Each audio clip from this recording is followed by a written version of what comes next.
Friday morning காலையில் எல்லாரும் ரொம்ப லேட்டாக தான் எழுந்திரிச்சோம். முந்தின நாள் கொஞ்சம் பேசிகிட்டே இருந்தோமா. பாப்பாவுக்கும் ஸ்கூல் இருந்ததுனால பிரேக்ஃபாஸ்ட்டு செய்யவா லஞ்ச் செய்யவா அப்படிங்கிற மாதிரி ஆயிடுச்சு. எப்பவும் அதே டைமுக்கு எழுந்திரிச்சோம் அப்படின்னா எல்லா வேலைகளும் கரெக்டாக நடக்கும். ஸோ அம்மா வந்து குருமா மட்டும் வெயி, இடியாப்பம் புட்டு ரெண்டுமே அண்ணா ஒருத்தர் கொண்டு வருவாங்கல்ல, அவங்கக்கிட்ட வாங்கிக்கலாம் அப்படின்னாங்க.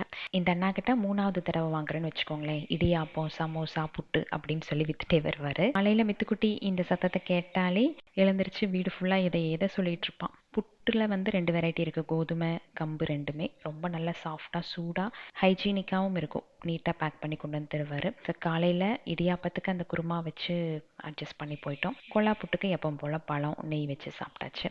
மதியம் லஞ்சுக்கு வந்து மீன் குழம்பு தான் வச்சுருந்தேன். அப்பாவும் பெரியப்பாவும் நான்வெஜ் சாப்பிடுவாங்க. ஹரிஷ்மிதாக்கு வந்து சித்திரனா வேணும்னு சொல்லிட்டு தான் கிளம்புனா. அதனால் அவளுக்கு நல்லா சூடாக பண்ணி மத்தியானம் லஞ்சுக்கு பேக் பண்ணிவிட்டு அதையே நாங்களும் சாப்பிட்டோம்.